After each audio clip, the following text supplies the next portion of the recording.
जब जीव को मनुष्य शरीर में जन्म लेना होता है तो प्रकृति में वर्षा के साथ आता है,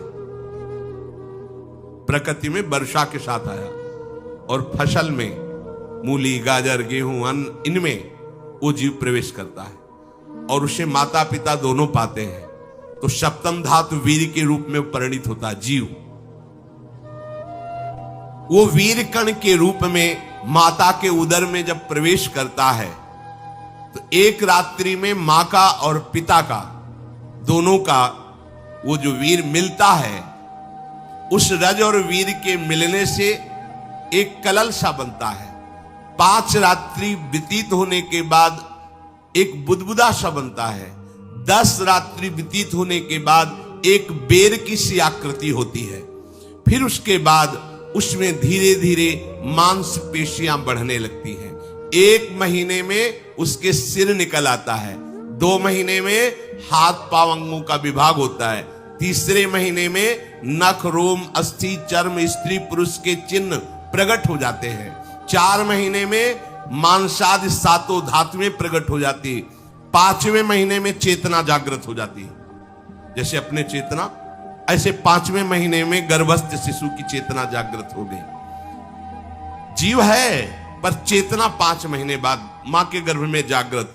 अब उसे भूख लगती है, प्यास लगती है, वहां की तापमयी जलन, पीड़ा, छोटे छोटे कीड़ों के द्वारा काटना, 6ठे मास में झिल्ली से लपटा हुआ मां की दाहिनी कोख में कीड़े की तरह तड़पता है। उस समय माता को कड़वे और खट्टे पानी की लालसा होती है, जिससे उसके अंगों में जाकर भयंकर जलन होती है। यह है भोग।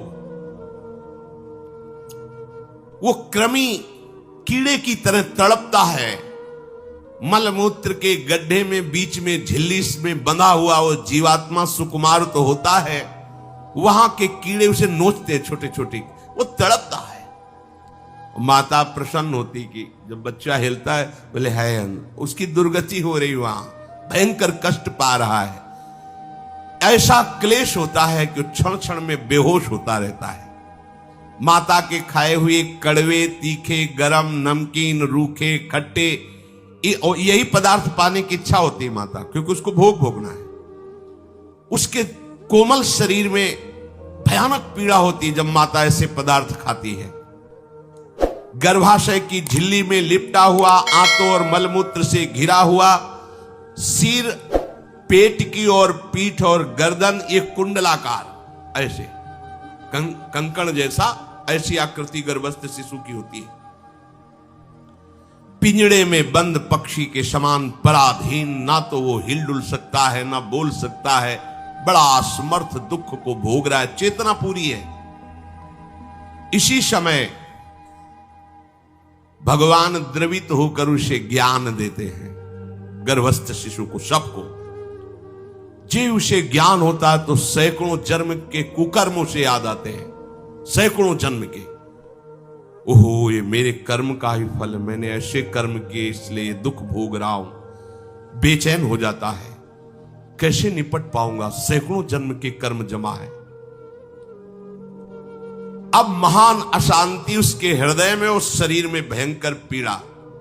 कुंडलाकार शरीर है, हिल भी नहीं सकता है, बस कीड़े काटते, बड़ी तड़पन, बड़ी जलन, भूख प्यास की जलन।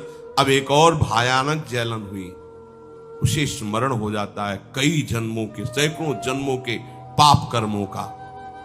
7वां महीना आरंभ हुआ कि ज्ञान का उन्मेष हो गया। अब प्रसूति वायु उसे चला रही है, तड़पता है वो। सप्त धातु में स्थूल शरीर से बंधा हुआ वो जीव भयभीत होकर के पुकारता है, अगर कोई भगवान है तो एक बार मुझे यहां से निकाल दे। वो विनय करता है भगवान से, कोई अगर भगवान है जिसने मुझे इस बंधन में डाला है, एक बार निकाल दे, यहां से जाके केवल भजन करूंगा। जीव कहता, जंतुरुवाच तस्योपशन्नमवितुम जगदिच्छयात् नाना तनोर्भुवि चलच्चरणारविंदम सोहम ब्रजामि शरणम रकुतो भयम में येने दृशी गतिरदर्श सतोनुरूपा। हे प्रभु, मैं बड़ा अधम हूं। ये ज्ञान भगवान की तरफ से गर्भस्थ शिशु को होता है। देखो, स्वयं वो इतना कष्ट पा रहा है, फिर जब आप गर्भ हत्या करते हैं तो आपका पाप कितना बड़ा होगा सोचो। सब माताओं से विनय है, संयम से रहो, सावधान रहो। ये हत्या ऐसी नहीं कि तुम्हारे दान पुण्य से क्षमा हो जाएगी। ये जो भ्रूण हत्या है, गर्भ हत्या है, बहुत बड़ा पाप है। आप लोग अज्ञान के कारण इसको ध्यान नहीं देते, इसे खिलवाड़ समझते हो। कितना ज्ञान है। बेटी ही मां है, बेटी ही बहन है, बेटी ही पत्नी बनती है, बेटी ही किसी के जीवन को धारण करने वाली बनती है। और आपने गर्भ में देख लिया बेटी है, तुम स्वयं मां होकर उसका साथ दे रहे हो, उसका नष्ट करने के लिए। हमारी तो बात ही समझ में नहीं आती, क्या बुद्धि भ्रष्ट हो गई। अगर पुरुष का इतना महत्व है तो बेटियां ना हो तो तुम्हारी कौन सी गति होगी, सोचो जरा। जीना मुश्किल हो जाएगा तुम्हारा। तुम पुरुष किस काम के रह जाओगे। तुम्हारा अर्धांग काट दिया जाए तो तुम कैसे होगे। ये स्त्री स्वरूप अर्धांग है।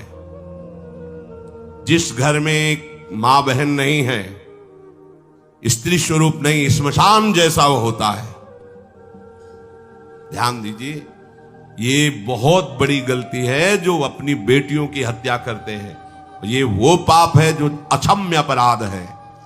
स्त्री हत्या करना शास्त्रों में बहुत बड़ा पाप कहा गया है। फिर वो तो बच्चा है, बिल्कुल नहीं।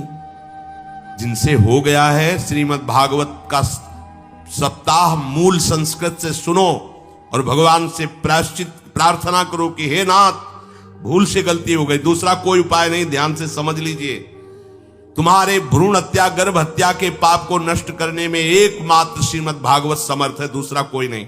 कोई दान पुण्य तीर्थ स्नान तुम्हें क्षमा नहीं कर पाएगा। यह ऐसा महापाप है।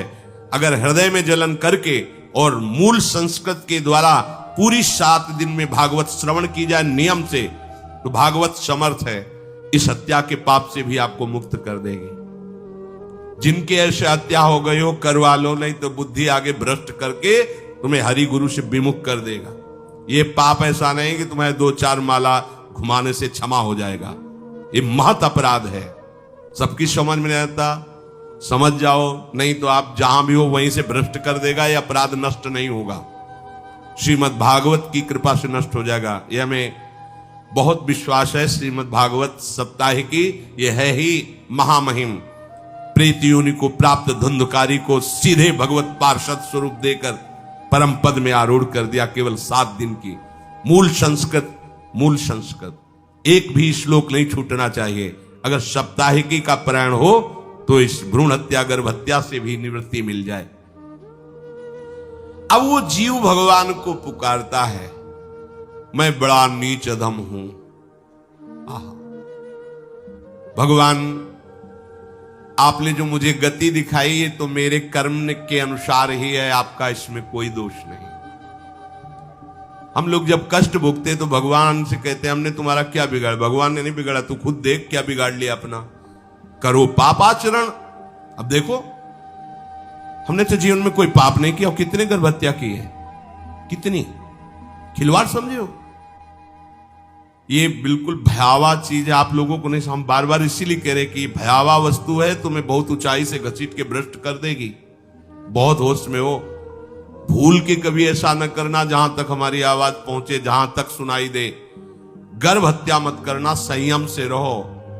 इस तरह का व्यवहार मत करो कि तुम्हारा मनुष्य जन्म ही व्यर्थ चला जाए। इसमें तीनों को बराबर दंड मिलेगा। गर्भ हत्या कराने वाला, गर्भ हत्या की प्रेरणा देने वाला और गर्भ हत्या में सहयोग देने वाला, जो औषधि डॉक्टर या जो भी, तीनों को दुर्गति होगी। माता पिता प्रेरक और कर्ता। ऐसा नहीं कि आप डॉक्टर हो तो आपको गर्भ हत्या करने का अधिकार नहीं। आप डॉक्टर हो दूसरे के शरीर को स्वस्थ करके निरोग करने के लिए, हत्या करने के लिए नहीं। कोई भी हमारा संविधान ऐसा आदेश नहीं करता कि आप गर्भ हत्या कर दो। ना भागवतिक और ना भारतीय संविधान ऐसा संविधान आदेश नहीं करता। अब वो जीव कह रहा है कि प्रभु मेरे योग्य ही है, आपने जो मुझे दंड दिया है। मैंने सुना है कि आपकी शरण में जो आता है आप उसकी रक्षा कर लेते हैं। आपकी जो शरण में हो जाता है वो इस भूमि पर, भारत भूमि पर, विश्व पर निर्भय विचरण करता है, कोई उसे भय नहीं प्रदान कर सकता। प्रभु मैं इस माता के उदर में माया का रहस्य न जानने के कारण ऐसे कर्म किए कि मैं आ गया हूं, बहुत दुख पा रहा हूं। हे निर्विकार अखंड बोध स्वरूप परमात्मा, मैं बार बार नमस्कार करता हूं। प्रभु मेरे ऊपर कृपा कर दो, एक बार इस गर्भ से निकाल दो, मैं यहां से बाहर जाकर आपका निरंतर भजन करूंगा। ये वादा करके आए हम प्रभु से सब। प्रभु ने करुणा करके हमें चांस दिया है मनुष्य शरीर। प्रभु मैं बहुत जन्मों से इस समय स्मृति आ रही देख रहा हूं, कर्मों में भटकता रहा आपसे विमुख होकर के। ये जो मुझे अभी ज्ञान हो रहा है केवल आपकी कृपा से तत्कालिक है, तत्कालिक। एक तत्कालिक वैराग्य होता है, जैसे कथा सुनियो मन में आया कि अब तो भजन ही करना है। ये तत्कालिक है, स्थायी नहीं है। इसे स्थायी बनाओ। प्रभु आप अंतर्यामी हो, आप सब कुछ जान रहे हो। तीनों तापों की शांति के लिए भक्तजन आपका भजन करते हैं। मैं देहधारी होकर जीव माता के उदर में मलमूत्र से रुधिर की झिल्ली में फंसा हुआ माता की जठराग्नि के ताप से जल रहा हूं। प्रभु एक एक क्षण में यहां विकल होकर केवल इंतजार कर रहा हूं कि किस समय मुझे यहां से निकाला जाएगा। दीन बंधु यहां से कब मैं निकलूंगा। स्वामिन आप बड़े दयालु हो। आप जैसे उदार प्रभु ने मुझ गर्भस्थ शिशु को यह ज्ञान दिया। हे दीन बंधु आप अपनी कृपा से प्रसन्न हो जाइए। प्रभु एक बार निकाल दीजिए, मैं ऐसा भजन करूंगा कि दोबारा संसार के दुख में नहीं आऊंगा। कपिल भगवान कहते हैं, हे माता, वो गर्भस्थ बालक शिशु भगवान से प्रार्थना करता है, भगवान का आदेश होता है, तत्काल प्रसव वायु धक्का मारती है। जे ही प्रसव वायु धक्का मारती तो उसको ऐसा भयंकर कष्ट होता है, जैसा पीछे लिखा है कि जैसे जिंदा किसी की चमड़ी उतारी जाए, ऐसा मां के गर्भ से निकलते समय उसे कष्ट होता है। वो अत्यंत कष्ट से व्याकुल होता है। उसी समय उसका वो ज्ञान नष्ट हो जाता है जो भगवान ने दिया था।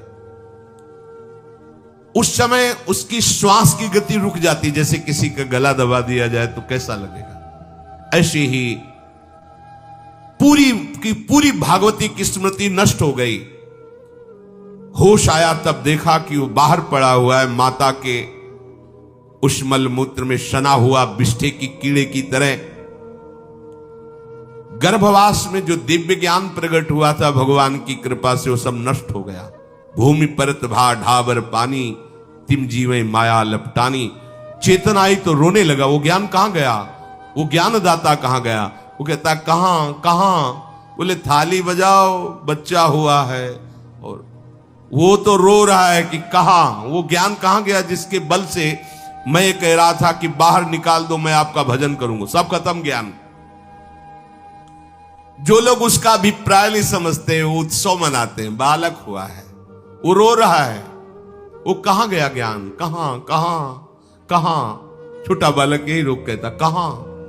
अभी जो ज्ञान उत्पन्न हुआ था, जो अभी भगवान का बोध हुआ था, वो कहां गया, कहां गया। घर परिवार के लोग उसका पालन पोषण करते रहते हैं, उसमें कोई निषेध करने की शक्ति नहीं हो रही। मच्छर काट रहा है, दुख हो रहा है, हटा नहीं सकता बालक। उस जीव को शिशु अवस्था में जब कपड़ों पे लिपेट कर इसे लिटाया जाता है तो इतना कोमल त्वचा होती कि कपड़े भी उसको, जैसे खुजलाहट है, पीड़ा है या जलन है, बिल्कुल कोमल त्वचा होती, कुछ नहीं कर सकता हो, पर रो सकता है। ना खुजलाने की, ना करवट बदलने की, ना उठने की कोई सामर्थ्य नहीं। बड़ा कष्ट पाता है बाल्यावस्था में, क्योंकि त्वचा बड़ी कोमल होती, डांस मच्छर आदि जीव उसको काटते हैं। गर्भावस्था का कोई ज्ञान नहीं रहा, सिर्फ रोना ही रोना रह रहा। इस प्रकार उसकी बाल्यावस्था कटी, कौमार अवस्था आई, पौगंड अवस्था, इनमें वो खिलवाड़ में फंस गया। जैसे जैसे बड़ा होता जाता, चेतना, गुनगुना, ये कार, ये प्लास्टिक के ऐसे, उनमें मगन है। देखो ना छोटे बच्चों को, अज्ञानवश इसकी ये अवस्था कट गई। बड़े भाग्यशाली ऐसे भी बच्चे हैं जो तुतला के बोलते, उनकी मैया कहती राधा बोलो, राधा। देखो ये सौभाग्य, प्रणाम है उन माताओं को जो अपने बच्चों को भगवान नाम बुलाती हैं कि आप बोलो, श्री हरिवंश बोलो, राधे राधे बोलो। धीरे धीरे उसकी युवावस्था पहुंची। इस समय उसके अंदर एक भूत सवार होता है, जवानी का भूत है, ये सबके सवार होता है। अगर मंत्र चल रहा है तो भूत नहीं चढ़ेगा, नाम चल रहा है तो भूत नहीं चढ़ेगा, नहीं तो भूत चढ़ जाता है। ये कुछ भी करवा सकता है भूत, भूत ही तो है ना। वैसे ही पंचभूत लिपट गए, ये ऊपर से जवानी का और भूत सवार हुआ तो जौवन ज्वर के ही नहीं बलकावा। जवानी में कोई भी ऐसा अपराध नहीं जो हो ना जाए। बड़ा भयानक इसमें स्वरूप होता है। इसमें केवल भोग, केवल भोग, एक ही दृष्टि रहती है, भोग भोगना। अज्ञानवश जब भोगों की प्राप्ति में बाधा पड़ती तो भयंकर वो क्रोध करता है, शोकाकुल होकर हिंसा कर बैठता है। जैसी घटनाएं सुनने को मिलती हैं, राक्षसी घटनाएं, ये भूत है जवानी का। जहां कामना में बाधा पहुंची, क्रोध, क्रोध में वो समझ नहीं पाता कि मेरे जैसा ही प्रिय शरीर उसका है जो मैं वर्ताव कर रहा हूं। सदेहेन मानेन वर्धमानेन मन्युना करोति विग्रहम कामी कामेष्वंताय चात्मनः। जैसे जैसे देह बढ़ता जाता है, पुष्ट होता जाता है, वैसे वैसे भोग वासना और अभिमान बढ़ता जाता है। वो काम परवश होकर अपना नाश करना शुरू कर देता है। यौवन, वो फिर खोटी बुद्धि वाला वैसे ही पाप करने लगता है जिन पापों के कारण उसकी दुर्गति हुई थी, नरक आदि की, और मां के गर्भ में आया था। देहाभिमानवश निरंतर मैं करूंगा, मैंने भोगा, मैं वो भोगूंगा। उसे ये ज्ञान नहीं रहता कि मैं वादा करके आया हूं कि भजन करूंगा और इस संसार से मुक्त हो जाऊंगा। भूल गया। इसी शरीर से उसको फिर भयंकर कष्ट भोगने पड़ेंगे। इसी का नाम संसार चक्र है। अगर कहीं उसे सत्संग मिल जाए, सन्मार्ग में चल दे, तो माया भेजती है दो प्रकार के लोग उनको भ्रष्ट करने के लिए। एक जिह्वा रसेंद्री को और एक उपस्थेंद्री जनेंद्री के भोगों का समागम भेजती है। फ्री भोगो, ध्यान रखना, शास्त्र है, सत्य एक एक अक्षर है। जब किसी को सत्संग मिल जाता है तो सत्संग का प्रभाव होता है भगवत मार्ग में रुचि पैदा करना, प्रभु अच्छे लगना, प्रभु का नाम जप करना, सत्य मार्ग में चलना। जब तुम सतमार्ग में चलोगे तो दो प्रकार के लोग भेजे जाएंगे। बढ़िया हलवा, बढ़िया खीर, रबड़ी, लो प्रभु, पाओ, आरोगो। रसेंद्री और फिर जनेंद्री, फ्री, कोई परेशानी नहीं, भोगिए आप। फिर वो ऐसे विषयी पुरुषों का संग करके वैसे ही पहले की तरह फिर पाप करने लगता है। बहुत होश में, बहुत होश में। इनको ऐसे लोगों का संग कराया जाता है जिससे सत्य, शौच, पवित्रता, दया, संयम, लज्जा, क्षमा, यश, मन इंद्री का संयम, ये सब सद्गुण नष्ट हो जाएं, ऐसे लोगों का संग कराया जाता है। ऐसे लोग बहुत हैं, वो आपको पैसा खर्चा करके वो आपको भोग दिलाएंगे। भोगो भैया, आप इनके लिए नहीं भगवत मार्ग में आए हो, आप प्रभु की प्राप्ति के लिए आए हो। बच्चों सावधान हो। ये देखो शास्त्र कह रहा है रसेंद्री और जनेंद्री दो की सुविधा देने वाले लोग मिल जाएंगे। अत्यंत सोचनीय, मूढ़, देहात्मदर्शी ऐसे असत पुरुषों का संग करके भ्रष्ट हो जाता है। अच्छा, वो आग लगा दिए, वो चल दिए, फिर नहीं देंगे। कुछ लोग ऐसे होते हैं कि 10 दिन अपने पैसे से आपको नशा करवाएंगे, फिर इसके बाद तुम्हें उनके पैरों में गिरना पड़ेगा, फिर मांगने से भी नहीं देंगे, पहले फिर ही देंगे। आदत बिगड़ गई। ऐसे लोग मिलेंगे, मुस्कुराएंगे, हंसेंगे, आपको गले लगाएंगे, आपको लगेगा जीवन का सार मिल गया, फिर इसके बाद जूते चलाएंगे, गली में नहीं देखने देंगे। अब तुम्हारी वृत्ति बिगड़ गई, तुम उधर ही ताको, होश में होश में। इस जीव को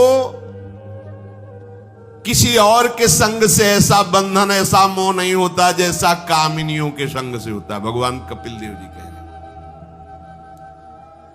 न तथास्य भवेन्मोहो बंधश्चान्य प्रसंगतः योषित संज्ञात यथा पुरुषो यथा तत्संग संगता। कामी पुरुषों का, कामिनियों का संग जैसा परमार्थ भ्रष्ट करता है वैसा और किसी से नहीं हो सकता। इसलिए तुम इतना अपने को मत साधक समझ लो कि हमारा कौन बिगाड़ सकता है।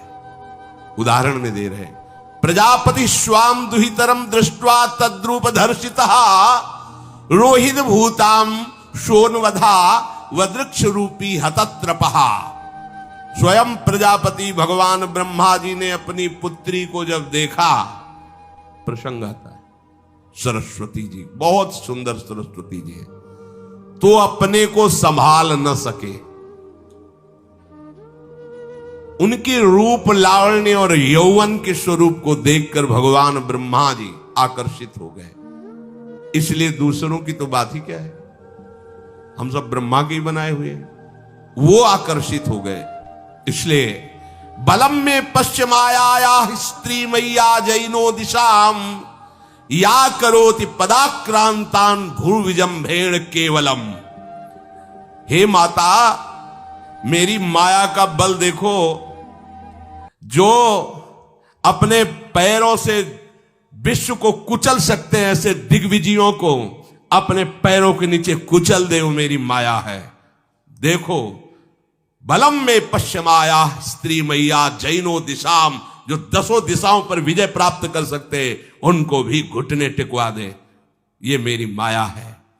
संगम न कुर्यात् प्रमदा सुजातु योगस्य पारम परमारुरुक्षु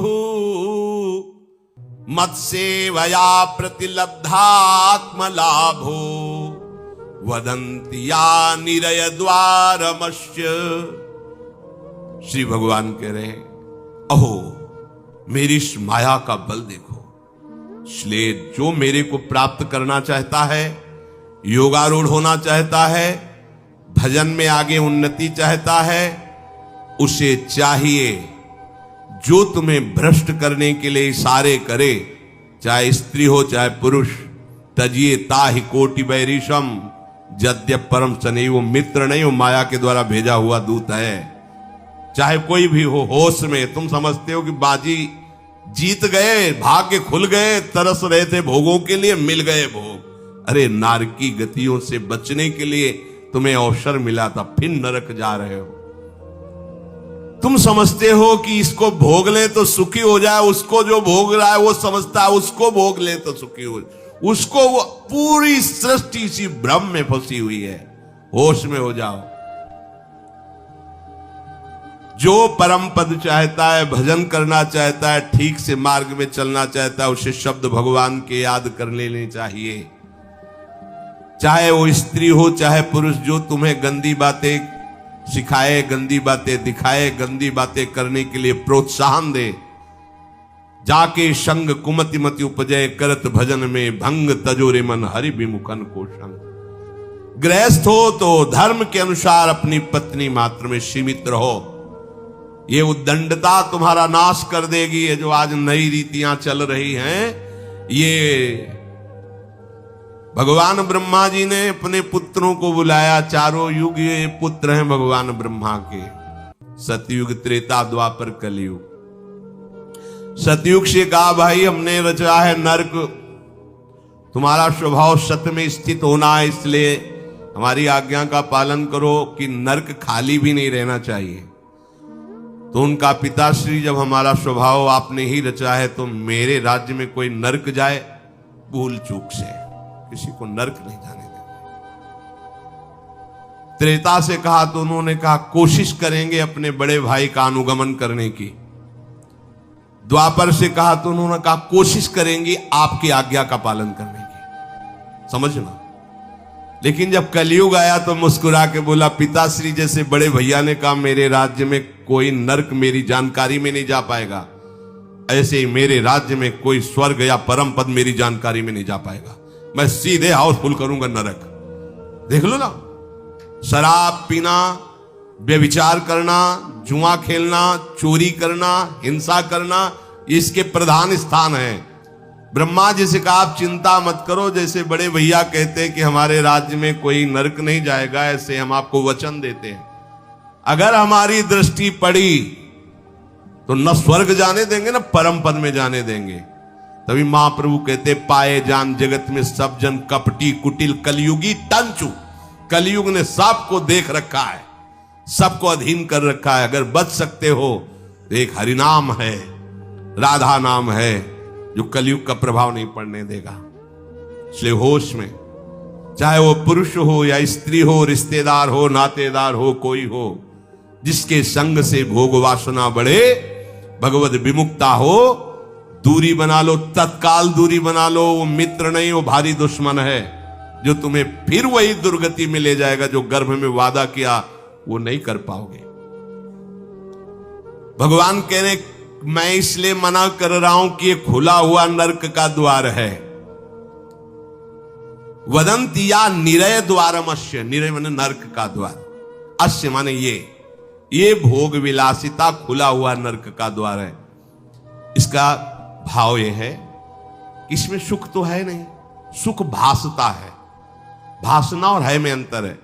जैसे रेत में हम देखते हैं सूर्य की किरणें पड़ने पर निर्मल जल भासता है, और प्यास के कारण हम दौड़े तो वहां बालू ही मिलेगी, फिर आगे भासता है, फिर भागे तो फिर भागने से प्यास बढ़ती जाती है, पानी मिलता नहीं। ऐसे ही परस्पर आकर्षण में सुख भासता है, होता नहीं। जब हम उसको स्वीकार कर लेते हैं तो एक मन में उदासी आती कि यहां वो तो मिला नहीं जो चाह रहे थे, तो वो दूसरा दिखाता है, वो आगे, वो उधर गया तो फिर वो पूरा जीवन नष्ट हो जाता है। और मिला नहीं क्योंकि है नहीं, भासता है, सुख भासता है नहीं। प्रभु में सुख भासता नहीं, प्रभु में सुख है, भासता नहीं है। इसलिए जो भासता में लगे वो प्रभु में नहीं लग पाते, क्योंकि यहां भासता नहीं है, वहां भास रहा है, वो है नहीं। यहां है, भास नहीं रहा है तो है का परिचय नहीं है, इसलिए वो यहां लग। और जो लग गया, नाच नाच के मीरा जी कहती पायो जी पायो मैंने राम रतन धन पायो। पति है। प्रथम रात्रि में मीरा जी ने राणा साहब से कहा कि आप हमारी बात शायद समझ सकते हो, आप हमें स्पर्श मत करना। मैंने सुहाग गिरधर के नाम का भरा है, मैं तुम्हारी पत्नी नहीं हूं। लोक व्यवहार के कारण तुम पति रूप में आए हो, तो मैं चाहती हूं कि तुम मेरा सहयोग करो। मैं एक पतिव्रता हूं गिरधर की। मेरे तो गिरधर गोपाल बैठे थे एक ही सैया में, उतर के चरणों में बैठ गए। मीरा जी के चरण पकड़े के अहो भाग्य, मुझे ऐसे सौभाग्य मिला कि आपका पति होने का। एकांत में आप हमारी गुरु होंगी और समाज में आप पत्नी का स्वांग करेंगी, जिससे आपको विक्षेप नहीं पड़े। आजीवन निर्वाह किया, एकांत में गुरुवत मीरा जी के प्रति व्यवहार करते राणा साहब, और व्यवहार में मीरा जी पत्नी जैसा व्यवहार में बाहर और अंतर में ऐसी सदगति हुई राणा की जो बड़े बड़े योगियों को दुर्लभ है। मीरा जी जीवन में कभी भी किसी भोग को स्वीकार नहीं किया। गिरधर के रंग राची, सब भोग चरणों में लुट रहे थे। सोचिए, राज परिवार में ब्याही गई, क्या था? किसी भी सुख की आकांक्षा नहीं। यह है रंग श्री हरि का। है नहीं ना उनमें सुख। जो है सुख वो मिल गया तो फिर भासने की तरफ क्यों बढ़ेगा? इसलिए ये जो मेरी माया है, ये मित्र बनकर पहले सेवा के बहाने से धीरे धीरे पास आती है। आती है का शब्द माया के लिए है। वो किसी भी रूप में होगी। माया का कोई रूप नहीं आज तक वर्णन किया गया। कोई भी रूप हो, वस्तु, व्यक्ति, स्थान, घटना, कुछ भी। उपासक जब समझ नहीं पाता तो वही उसके नाश का कारण बन जाती है। बहुत सावधान। हमें नहीं पता किस रूप में आएगी। जिनको पता है हम उनको अपने पास रखें। वो है नाम, राधा राधा, फौरन पता चल जाएगा आपको पक्का। ये ठीक नहीं, नहीं बहुत श्रद्धा, नहीं बिल्कुल हटो, बिल्कुल हटो, अंदर से आए, बिल्कुल हटो। नहीं तो कोई समझाने वाला थोड़ी था बचपन से हमें कि भाई पास कोई हो। यही नाम, जहां कहीं कोई प्रियता, कहीं आश्रमों में कहीं कुछ समझ, हटो हटो हटो। ये नाम हटाते हटाते हटाते जहां लगाना चाहिए वहां लगा दिया। नाम अगर है अंगरक्षक तो तुम्हें माया से बचाता रहेगा। क्योंकि जिनकी माया है उन्हीं का नाम है। वो खूब अच्छे से जानता है, माया को पहचानता। नाम आप नहीं पहचानोगे पक्का, क्योंकि वो बाहर से ही नहीं आती, वो अंदर से भी आती है। ये सब माया के ही पार्षद है। मन बुद्धि चित्त अहंकार सब माया में है। नाम चलेगा तो अंदर और बाहर दोनों जगह सुरक्षित रखेगा। पकड़ लीजिए।